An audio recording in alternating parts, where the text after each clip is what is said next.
Welcome to the Watercooler podcast, your number one podcast on all things organizational change, with your host, Bartwin from Defiant. All right, welcome to the Watercooler podcast. My name is Bartwin van der Pols, and today I have the honor to host Dr. Austin Tay, who is an organizational psychologist, coach, founder, and principal consultant at Omnipsy Consulting. And I've asked him to be in the podcast today because he has work interest into helping bullied individuals to deal with residual psycho impacts by improving their psychological flexibility. So that's a long introduction, Austin. Thank you for joining the podcast.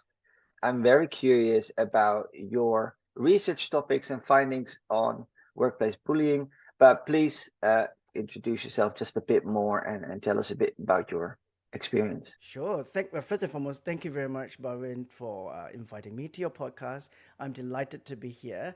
I am an organizational psychologist, and I also coach. I have my own consulting firm. My interest when I was doing my PhD research was in workplace bullying. And this is a very interesting topic, a topic that is prevalent in organization. However, it's also a topic that is taboo to even mention. And you probably know where you are in Auckland, New Zealand. This is also a topic that's quite prevalent, discussed in both academia and also in organization in New Zealand. So I was in consulting firm for a long, long time. And then I decided that perhaps I need to re-energize myself with more knowledge. So I left my consulting firm and thinking of doing a PhD. So I did that in the UK with Zach College, and I stumbled upon workplace bullying as a research topic by chance, really. I was looking through a magazine and there was a book for review. They were looking for someone to review the book, and it was all on workplace bullying. And at the time I was still thinking of what should I be researching. That caught my eye, and why not, especially when you can get a free book if you review the book. So I did. I was fascinated. I read, cover to cover. And it was fascinating because after finishing reading it, I realized that through my work as a consultant, I probably would have actually encountered people who have gone through bullying without realizing it. And I was very fascinated with it. The other thing that prompted me to wanted to take as a research piece was because the book I read was very North American centric. And I was based in Asia, in Hong Kong.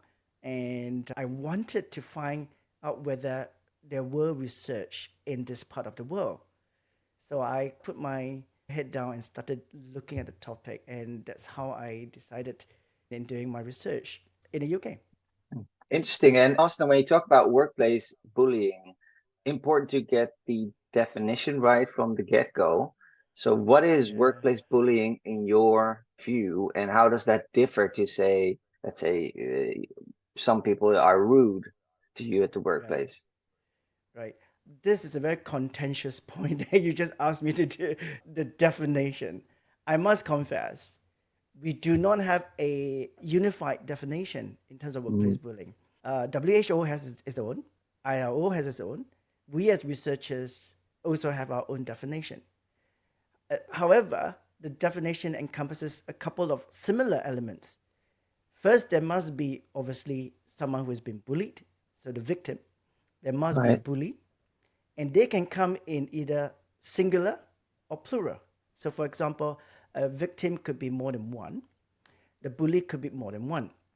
So then we have that numbers, and at the same time, we are also looking at particular behavior that has been bestowed to the victim itself. So that could be a plethora of actions. Now, the bit that's very interesting and very important for us as researchers is the duration. How long did that behavior, the bullying behavior, been done to the victim? So at present, the definition in terms of the research itself, there is a duration that we use. It has to occur weekly or monthly, and it has to be a persistent behavior. Obviously, this becomes a problem because sometimes bullying behaviors don't prolong. It can be quite short. So do we consider those behaviors as workplace bullying? you did ask me about what's the difference between that workplace bullying and also if someone is just being rude. I think where you are trying to direct me is perhaps the word incivility and workplace bullying. Now, incivility is when people can be quite rude, they can be quite aggressive, can be disrespectful. However, the difference here with workplace bullying is, as I alluded just now, there is a target, there is a persistency of the behavior, and there was a deliberate, intentional doing that behavior to a victim. So the kind of difference between incivility and bullying will be there. However, the word incivility is becoming more and more frequently used. Reason being because it's an easier word to relate that kind of bullying behavior, especially in the context of organization. Organization do not really want to associate those behavior as workplace bullying because it's kind of a bigger issue there. But when you say it's incivility, it's much easier to deal with in the perspective of an organization. Is that your way, Austin, of saying, you mentioned in the introduction of the theme that it's prevalent in organizations, but at the same time not talked about a whole lot, so more of a taboo. So how would you uncover and point towards potential workplace bullying without saying, well, I have issues with that? Yeah, I think many of my colleagues in the field have similar issues like me. It's very difficult to broach the subject to organizations saying, oh, let's talk about workplace bullying. Organizations shy away from it. So what we do is we usually start the conversation with, are there behavior that does not fulfill the policies of the organization or is not condoned? And then from there, we open up the conversation. Because from my perspective, there's always going to be a psychological impact when we're talking about bullying. So because of the persistency of the behavior, which means the victim is getting it for weeks and months, that itself becomes also a leeway for other things to happen to the individual. So for example, if someone is being bullied on a weekly basis, they tend to be showing the signs of that bullying episode through their work. So they become inefficient. They will start to call in sick, not to come to work, to avoid the bullying. Or they will start to perform very badly. So those will be signs, and of course they will be stressed, etc. And that will be a good conversation piece to talk to organization. So we go with the wellness piece and then try to delve into what are the reasons for people feeling stress, for example. And then we trickle it down and find those behaviors. And if organizations are a bit more open, then we start to say, well, these behaviors will be considered under workplace bullying based on the definition and also the categorization of those behaviors. So that would be the way to have that conversation with organization for me. Yeah, I get that. And if we're talking about the scale of workplace bullying, can you give me some insights or stats into the prevalence of it? Well, unfortunately, because this, as I say, although it's prevalent, it is also not talked about. We have problems here with two things: organization not recognizing it, victims not wanting to talk about it, because when you talk about it, there is repercussions. They will be afraid that if I tell and become a whistleblower, what will happen to me? Will I lose my job? Will I get even more bullying from the bully? So there is no concrete statistics. However, every country has different stats that you can look at. I would say it is prevalent in a way. We are talking about sometimes bullying itself can cost an organization a lot of money. Just imagine if someone has been bullied, as I alluded just now, their efficiency, their work would not be perfect. So they might leave the job. So when they leave the job, an organization have to replace that person. That takes a lot of money. So that is a chunk of money required there. However, for example, if the individual does not leave but is taking a lot of sick leave, then you need to make sure that whatever the work is not done is done by someone else. So then you're now taxing on other colleagues to actually do the work. You either pay them overtime. Again, we are also talking about money. Now, the individual who's been victimized, they go on sick leave. You're talking about also the part about medical, and that is also a taxing on the organization. So there is another cost incurred there. And eventually, on the individual side, if they decided to sue the organization, then the organization will also have to pay Yeah. if it's found complicit in the behavior. So while I can't really give you a specific number, I can tell you these are the avenues that there will be a lot of costs incur when we're talking about workplace bullying. Again, this is something that people don't realize, that organizations do suffer a bit, or rather maybe a lot, when they really work on the numbers itself, because all these things means that if you have one person down because of workplace bullying, it is going to have a ripple effect on the productivity of the organization.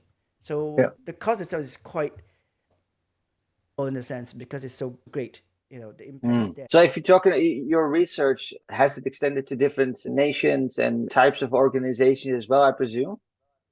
Yeah, I think in my research, when I was doing literature review, workplace bullying, as I said earlier on, is not a new. Researchers in this space, we have looked at all types of industry. So we're talking about the hospitality, we're also talking about nursing, we're talking about manufacturing, all sorts, academia too. And different nations, more so now, we are seeing Middle East, Asia Pac. We used to have a lot from the Scandinavian countries because it's where all started. We have Canadians and America, and also in Australia. Now, I mentioned those countries deliberately because, as you would probably guess, some of these countries will have different legislation. For example, in America, they're very strong on sexual harassment and also discrimination. Yep. In Europe, for example, and in the UK where I'm based now, we do have a discrimination legislation. However, we do not have a workplace bullying legislation. So then how do we actually catch people or try to sue people for bullying behaviors? We have to be very careful on that. And with different definition, as I also alluded, it becomes also quite difficult because one perspective of bullying might not be taken as bullying in a different culture. So we do have this kind of incidents where it's very difficult to report and whether countries are actually facing workplace bullying. Yeah. However, there is a very interesting tidbit perhaps for you and also for your listeners and your viewers, that in Asia recently in 2019, 2020, two Asian countries have legislation specifically focusing on workplace bullying. One is Japan and the other one is Korea. Interesting. And I tell people that people find interesting, as you said, people find why these two countries. Yeah. I think one of the things that we can look at is, if we understand the Japanese culture and Korean culture, they are very hardworking people. They do push their employees to the brim. So with that, it also creates this issue in both countries. The suicide rate is so high. So when eventually it hits so high and more people are committing suicide because of the workplace and the behavior or the treatment that they get from the workplace, the government is beginning to realize that we have to do something about it. It took the Japanese legislators or people researching in the law to push for it for a long, long time. Unfortunately, workplace bullying, what I said, it is prevalent. It is a taboo. It is also one of those topics where we only want to address it, or we only be very concerned when something big like someone's death. Yeah, exactly. It has to go to a certain extreme point before we start to realize that something is the matter. Well, this would be a nice way to start helping out, perhaps, because awareness is step one, I presume, right? That workplace bullying is affecting us every day. So maybe you could give an example of a case study where you've encountered or been involved in organization on this matter, and what were some of the findings that you've seen or some of the interventions that you were able to pursue in that organization? I was approached by a law firm, and it was one of the partners, and he came to me and said, look, we want to do some work with one of our partner based here in Hong Kong. He has been known to be exhibiting some bullying behaviors. So their solution was, let's coach this person. Right. He's a very important partner. He's bringing a lot of money to the organization. Okay. And the head office is aware of it in New York, that his behavior is really bad. So Right. my concern when I was having this conversation was what is happening to those who are being victimized by him and those being bullied. Nothing was being done. Right. So organization is thinking, well, let's do a quick fix.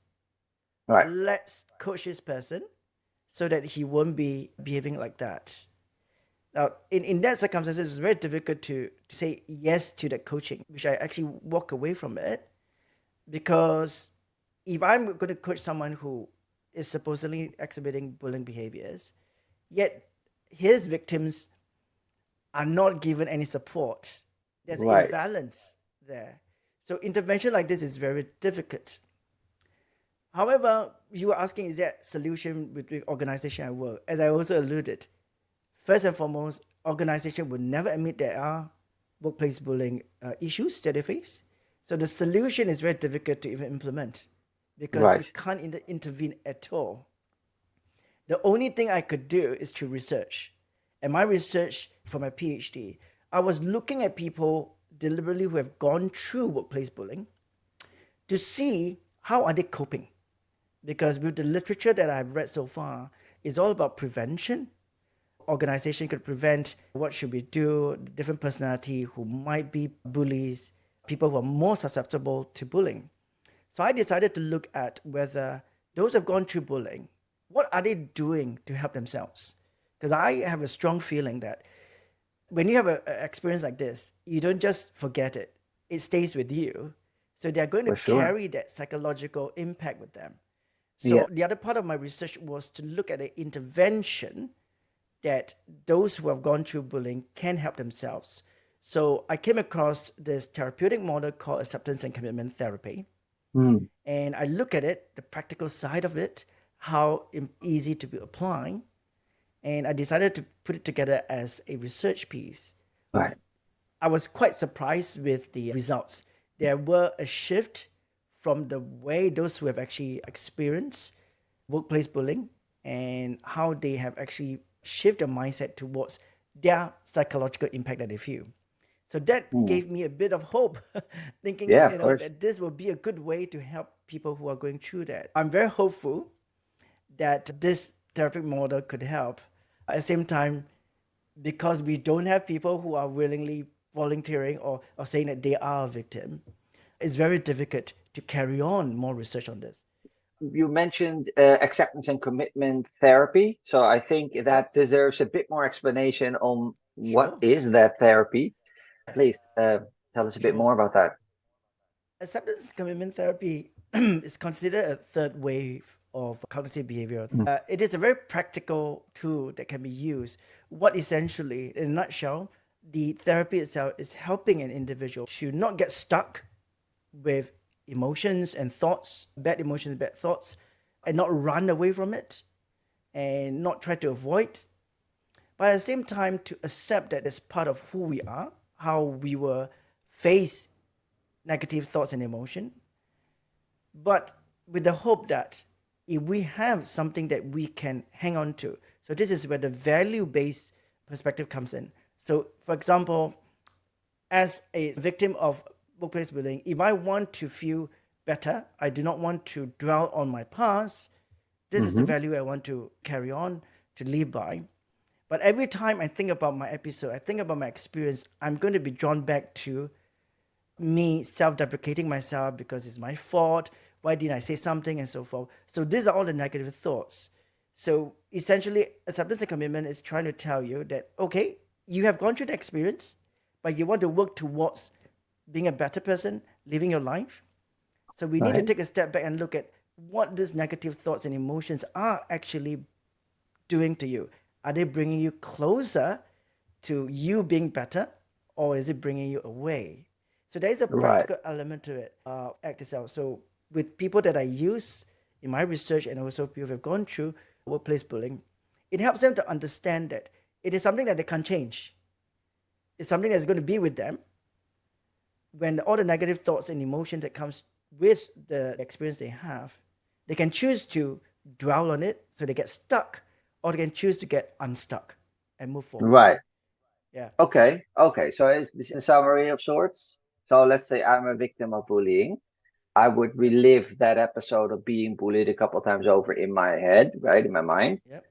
The acceptance and commitment therapy states that if I want to get unstuck, I should focus on removing myself from the bad thoughts I had about that episode, or what would be the Not right step out of it? well. It will be more of accepting it, because the only way we accept it and we know that it's there, it will come. Yeah, When it comes, what can you do? So the option would be either you dwell on it, you go right, through the motions of thinking about it, right, or you can say, okay, this is part of what is going to be part of me. I have that experience, but I can choose my focus on what is going to help me to become a better person, to forget about this whole thing. I want to focus on maybe bettering myself. So I learned about how to be able to work more effectively, or how to choose not to work in a toxic environment. So those will be the good things that you want to do. And that's right. based on what you want. That's the values bit that we're talking about. Yeah, so When we essentially you're saying I'm accepting that that bullied experience has happened. That's just a Yep, fact. Now yep, we're trying to focus on avoiding that or becoming or getting into a better place and taking a positive yep, turn. yep, yeah. I would not use the word avoid, because avoid would be a way to say, well, I know this is coming. I just want to go focus out. So I'll run in the gym, right? But it will still be there. Right, And you right, still be there and you're facing it. I think the most important bit about this model is the acceptance bit. So whatever you do, it will still come back. So the only way to do it is, okay, you know it is there, but I'm not going to deal with it, because that's not the most important thing in my life at the moment. The most important right, thing is I want to be a better person, right? So I'm going to improve on that. So that will be focusing your attention on the things that you want for yourself. When you're doing that, you are essentially saying, I'm not focusing on those negative things anymore, you're because right. it diminishes, but you're focusing on the more positive things that is actually for yourself, the values that Okay. you hold very dearly to yourself. Can allow me just one more stab at this scenario. Let's say you're in a gym, you have a bully in the gym, and that sort of a case study that we just had. If I can say, listen, I'm accepting that the bully is there or that situation's happened, correct, right? That's fine. Yeah, But going back to the gym, that bully will present itself time and time again. So even though yeah, I'm choosing a different direction, more positive direction, how do I deal with that then? Because that typically in bully behavior, that bully will yeah, come for a certain response, right? And if that person yeah, doesn't get that response, he or she will keep trying. yeah, sure.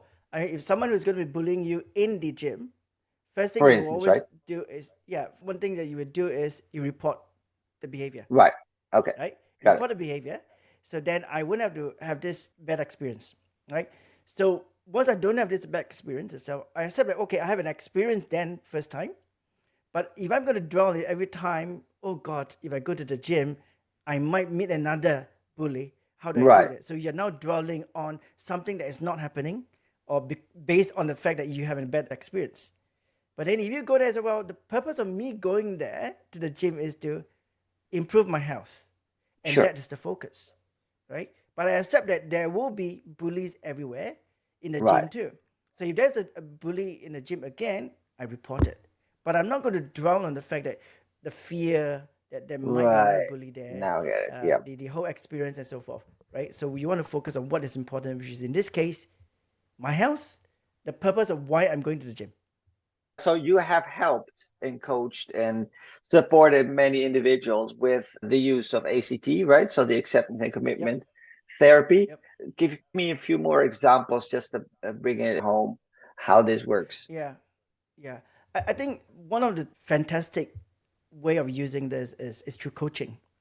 I've met people who were in a difficult predicament, and they start to doubt themselves, as in, am I Sure. a good employee? Am I a good person? Because it seems that whatever I do, it doesn't seem to work, and people are thinking that, or I think that people are thinking I'm stupid or I'm not good enough, right? So we are going through rounds, the vicious cycle of I'm not good enough, Yeah. because I'm seeing that people are not treating me well, or people are giving me feedback that I'm not good enough. So it becomes very easy for an individual to get stuck there.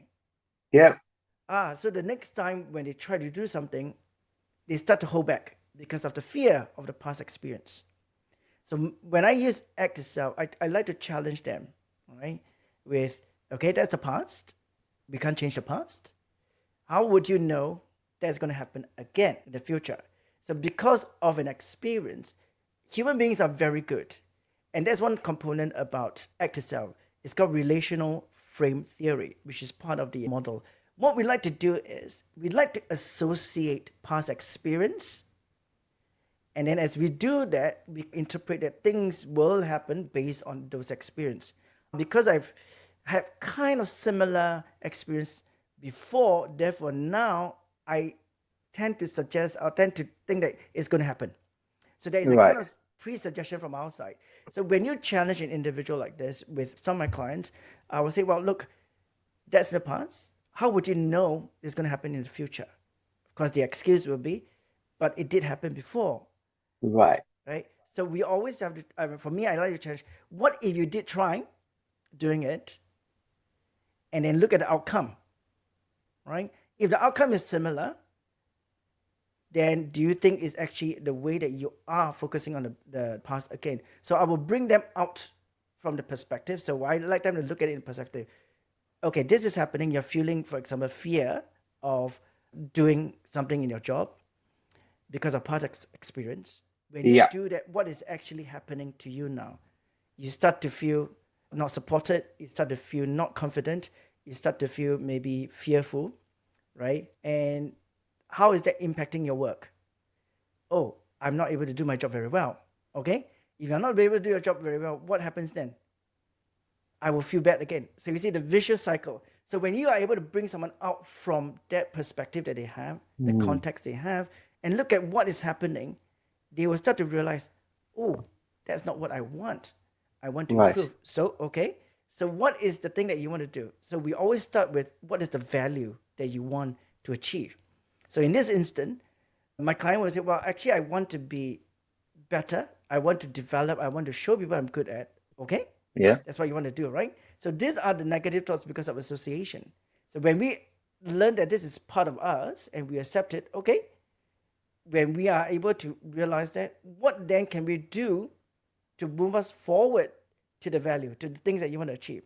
So while I have this association of I will fail and so forth, so if I know I'm going to have that, what can I do to help me to actually move forward? For example, I will encourage them, well, if you think that you're not going to do this very well, what would you do to ensure that you do well?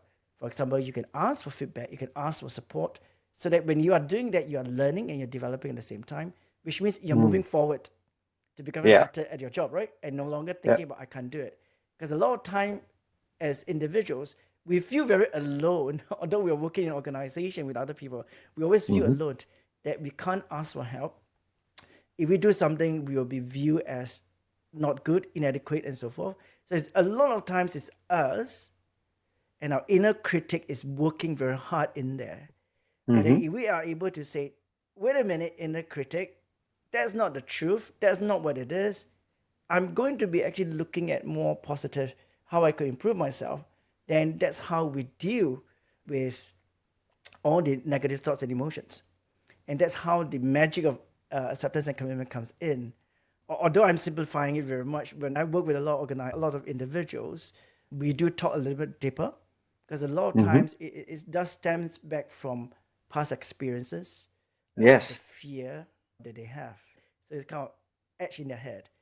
So they are fearful to perform better. Okay, so to wrap up, essentially some of the interventions and things or classic stuff around bullying. When I grew up, there was a whole wave of saying, ignore the bully.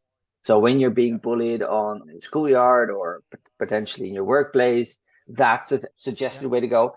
Or the other school of thought is you should stand up to your bully and stand your ground, or you should essentially, what's often the case, that a bully has been bullied themselves and perpetuate the negative feeling by taking it out on others. So of those three things, from your research and your own findings, which one would be effective or non-effective at all? Well, let's go to the first one where you say you've been bullied. You ignore the bully. Yeah, for a while they will still come to you, right? If they find you are a easy target.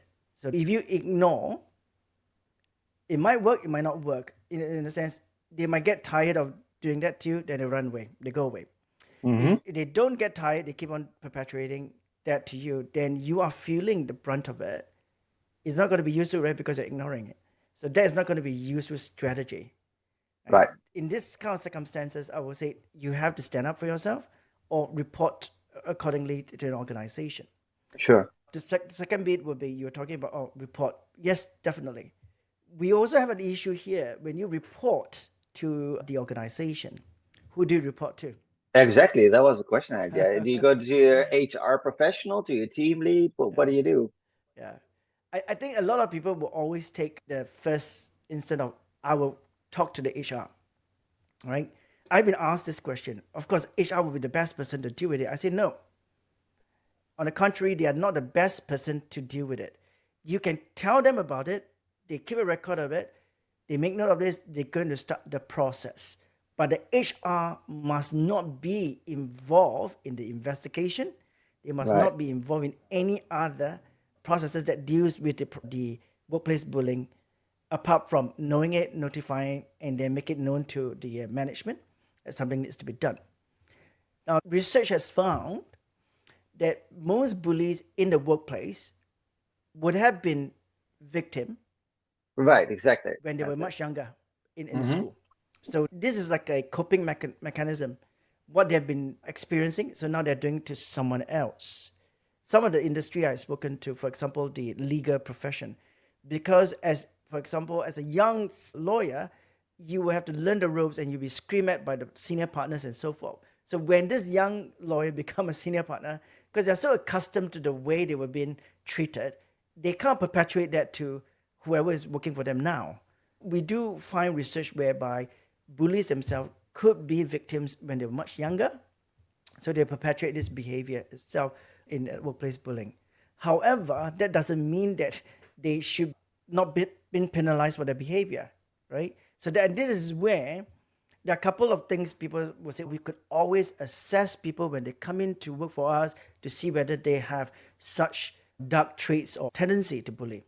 Yes and no, because if someone with Machiavellian personality, they will be able to camouflage those behavior, right, and present themselves as a goody two shoes and come in to work, and then you won't know until they are working for you. So unfortunately, there's no one way to identify a bully from the start. And I think it also stems all the way back to what I think a lot of schools are doing now is to do prevention. So they teach people not to do that in schools, which is a fantastic thing. And then that is a good way to teach kids not to start bullying people because they're different, etc. If that is done well, unfortunately, we can't guarantee because there are always other factors that will impact. Then it comes to the environment of an organization. I'm a strong believer of the environment itself encourages behavior. Yeah. So when an organization don't have good structure, they don't have good policies, it creates bullies, and then it also creates then targets. So I'm always in the view that in order for us to deal with workplace bullying, organizations should start thinking about providing what we call the psychosocial climate or environment. So having policies, legislation, or rules within an organization so that employees will feel secure, knowing that, for example, if I'm being bullied, I know there is a direct route that I could make an anonymous complaint and then there's an investigation. So if we have policies like that within an organization, it can assure your employees. So that is a different conversation because as we all know, organizations are not very good at making good policies, especially in this area of protecting employees. I'm not saying all of them. Some of them do fantastic work on that. So I think in order to ensure employees are feeling secured, the onboarding process is very important. So when you onboard someone to an organization, anti-bullying policies should be part of the onboarding. Right. I'm a strong believer of that. Yeah. Awesome. Okay. So to wrap that up, essentially you're saying it should be part of the DNA of a company to have healthy policies in place, Yeah. starting from the onboarding. But let's just say, to wrap up this topic, you experience some kind of bullying despite healthy onboarding and so on. You just said don't go to HR just yet. So whom should that person go to instead of Ah, escalating to HR? yeah. Before you go anywhere, Yeah, always remember you need to have records. You need to have notes. You need right, to record them down. Then choose the best person to go to. For example, if you are being bullied by a peer, you go to the line manager. Of course, if you are being bullied by the line manager, this is where you start thinking, okay, should I go beyond the line manager, the of manager course. above the line manager, Yeah, and also to the HR? I'm not saying don't go to the HR, but just be mindful when you go to the HR, there are limiting things they could do. right, There are research that actually show that as targets of workplace bullying, when they bring the issue to HR, because HR are not versed in dealing with issues like this, they either offer solutions such as forget it, ignore right, it. Maybe it is a communication issue. Let's arbitrate this. Or if you feel that you need help, we can provide you with EAPs, Employee Assisted Program. Now, again, as I said, these are solutions. However, we are not dealing with the issue here properly because we are right. not calling out the behavior. Now, the other thing about when an organization or even like HR representing the organization, for a target, they will feel because HR is part of the organization, Of course. they are very likely to take my side. They're likely to believe me. So there's also this apprehension from the target. Now, when the organization choose to do the minimum to help targets, they must also understand they are doing one simple thing, which is they are condoning the behavior. And at the same time, then they will be complicit. Mm, Why I say that is because not many organizations actually being held accountable for it. There are many cases in Asia Pac that I've known of, big companies that have to pay out because of the way the employees or the managers actually behave very badly to some of their subordinates. Again, it's about educating and working with the organization when they look at policies on anti-bullying, which is very important. interesting. So let's wrap this up, Austin. I can Sure. only presume people listening in on this conversation and thinking, where can I find more material? How can I catch up with Dr. Austin Tay, listen in on his stuff, find his research? Where do they need to go? Sure. I'm on LinkedIn and I'm on X if they want to find me. I also have a podcast. It's called Psych Chat. If they're interested in listening to what I talk about, helping individuals to navigate the complexity of the world of work, because I believe that all of us needs help in one way or another. I also want to leave something for the listeners. When we talk about workplace bullying, yes, it's a very scary topic. You might be a target, but always remember you have a choice. As a target, you always have a choice. It's how you exercise that choice, because you might decide to leave if that's the only option, or you might say, I'm going to stick around and then find a job before you leave. That is also another option. And you can always ask for help. And one last thing that is very important that all targets of workplace bullying will start to do is that they will always self-blame. Do not do that, because there's always a reason why people behave badly to you. It could be you, it could be them, but don't ever jump onto that bandwagon of self-blaming. It doesn't help at all. So that's where I will leave that with all Awesome. your listeners and viewers. Thank you, Austin, for your time again. And let's leave on that very positive note. Sure. You're most welcome. Thank you for inviting me again.